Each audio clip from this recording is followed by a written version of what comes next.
Don't worry, Hello Kitty pasta shapes are vegan. So I'm back in the same supermarket that I was in when I made the video about food that's making people fat and sick.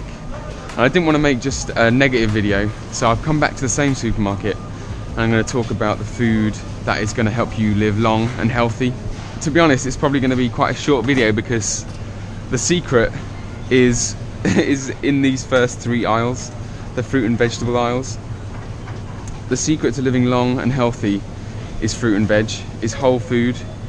Eating plants is the key to not just living long, but living long and healthy into your 80s and 90s and even going for the century. The thing that unites us all as humans is that we don't want to die, really. We don't want to die sick.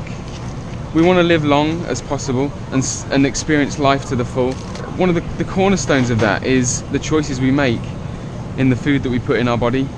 The choice of the food that we put in our body will determine, whether we get to see our kids grow up, to see our grandkids, and to be able to play with them. Just simple choices about the food we eat are going to determine whether we get to do that.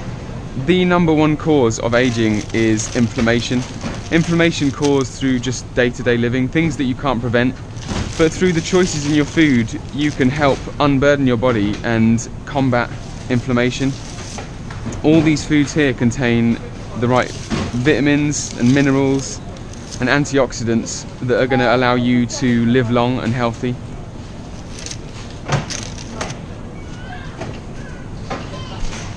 Just pick whatever you like from these first three aisles and it's going to do the job.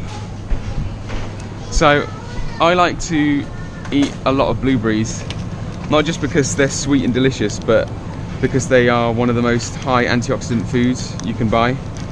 Berries in general, in fact, are the highest foods in antioxidants.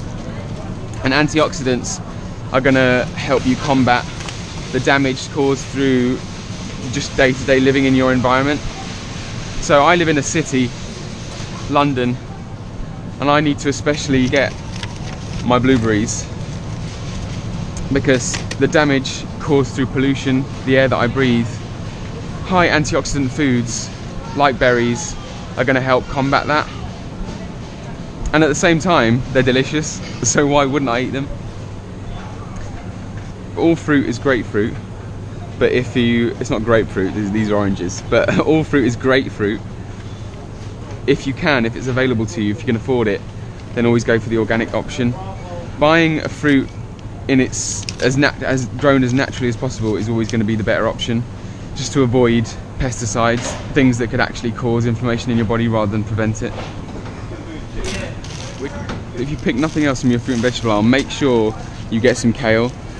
Even if you don't like it, all food is habitual, and if you eat enough of it, your body will begin to become accustomed to it and actually start to crave it. So if you can get your body to crave kale, then you're onto a win. Have a little bit of kale, just a leaf for me, and your body will thank you. Which is something I need to do as well, because I actually prefer spinach. Probably like 3 bags a day of this. Where's your ginger? Ginger, you know where the garlic is? Onions and garlic are big anti-inflammatories. They contain lots of nutrients that are going to help you fight inflammation.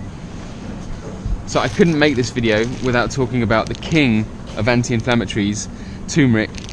If you were to do nothing else, I would get a teaspoon of turmeric with a bit of black pepper a day.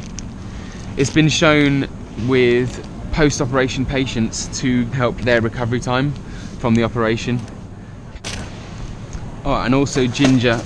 Ginger, another root with incredible anti-inflammatory power, in the same family as turmeric. All this rice and all this pasta, obviously vegan. Usually just durum wheat. You'll obviously get your egg pastas, but we avoid those, and they're more expensive. Don't worry, Hello Kitty pasta shapes are vegan. However, full Monty all day breakfast in a can is not. I think if you were to eat this, you might last a day. Then we've got beans and legumes.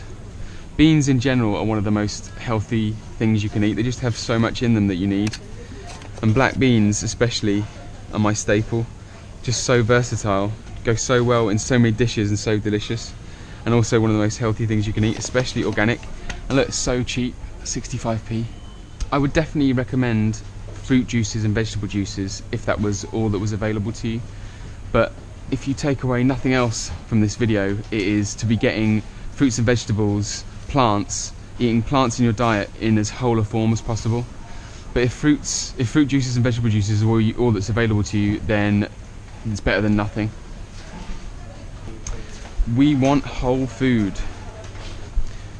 Drinking a litre of water as the first thing you do in the morning is probably the best foundation to the day. Cereals, another good start to the day. Energy providing carbohydrate. I preferably like to get oats, so I toast oats with some blueberries. Got frozen field vegetables here, beans, peas. So if frozen was all you could get, that's probably the next best option to fresh, because the freezing is still going to hold in as much of the nutrients as possible. So if you can't get fresh, go for frozen. And the same with the fruit in here. You got all kinds of frozen berries, and these are perfect for smoothies. Just dump them in, whiz them up. I don't really want to go into every single vitamin, mineral, nutrient in every one of these foods, but make sure your meals contain as much as possible something from your fruit and vegetable aisle. Something fresh, something whole. The takeaway is that your fruit and vegetable aisle in your local supermarket is where the key to living long and healthy is. People think that being vegan and eating plants is restrictive, but all I can see is abundance of colours, abundance of minerals, vitamins, just abundance of delicious food. The key to health and longevity is delicious, is sweet and delicious, and all I can see is abundance.